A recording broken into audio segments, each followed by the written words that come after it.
Okay, when it comes to chapter 15, I will be reading verses 4 to 19. Okay, the same way chapter 13 reminds us of Romans 1. Tell me when I start reading Wisdom chapter 15, which passage of the New Testament it reminds you of. Okay, so chapter 15, verses 4 to 19. For we weren't led astray by any evil plan of man's, nor yet by painters, fruitless labor, a form stained with varied colors, the sight of which leads fools into lust. Their desires for the breathless form of a dead image. So the author is continuing talking about idols, right? But in my understanding, I see in my notes, now he's switching to the Egyptians. Okay. So their desires for the breathless form of a dead image, lovers of evil things, and worthy of such hopes, are those who make, desire, and worship them. For a potter needing soft earth laboriously molds each article for our service.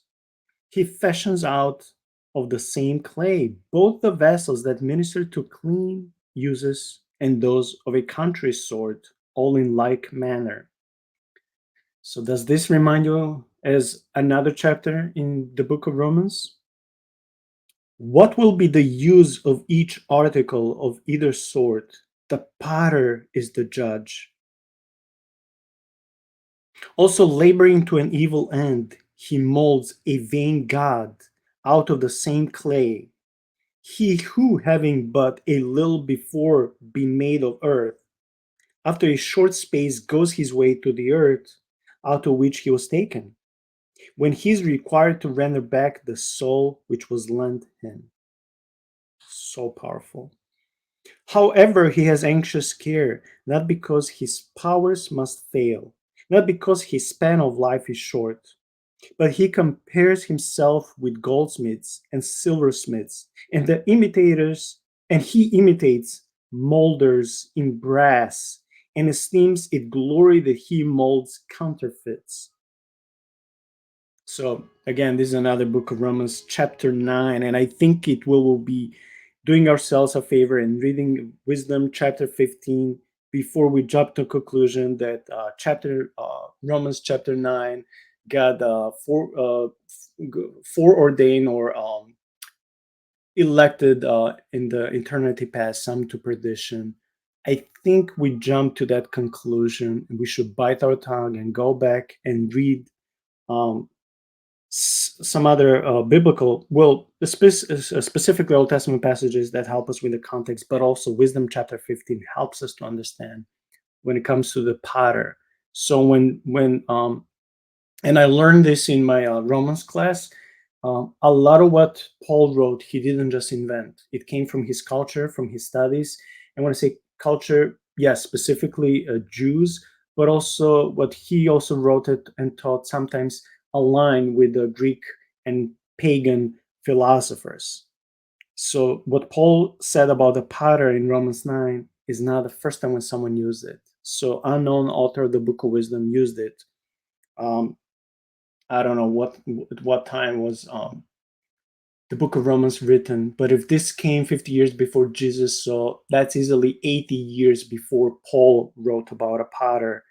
This was mentioned in the Book of Wisdom, and as we know, Paul was extremely well educated and well read person, so he knew about Jewish apocryphas. He must have known about this passage.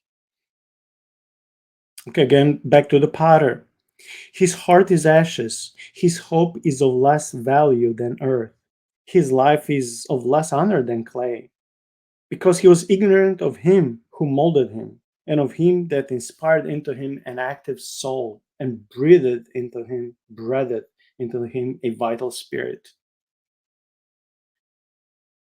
But he accounted our life to be a gain, and our lifetime a festival for profit. For he says one must get gain however one can, even if it is by evil. For this man beyond all others knows that he sins. Out of earthly matter, making brittle vessels and graven images.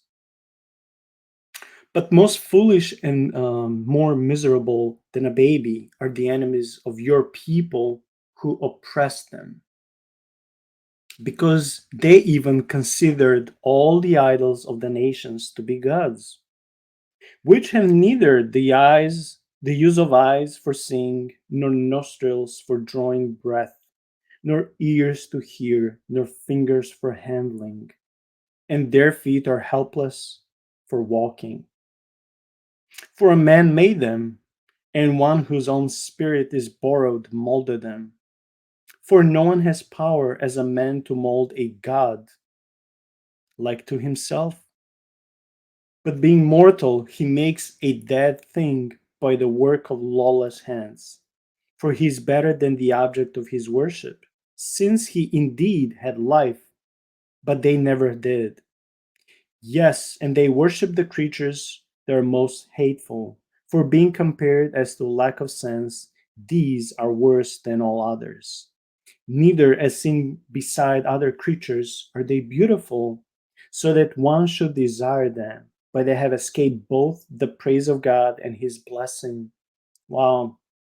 So we see how futile is the work of a godless potter who chooses to use some of his vessels or most of his vessels for dishonorable usage, and that's to make idols.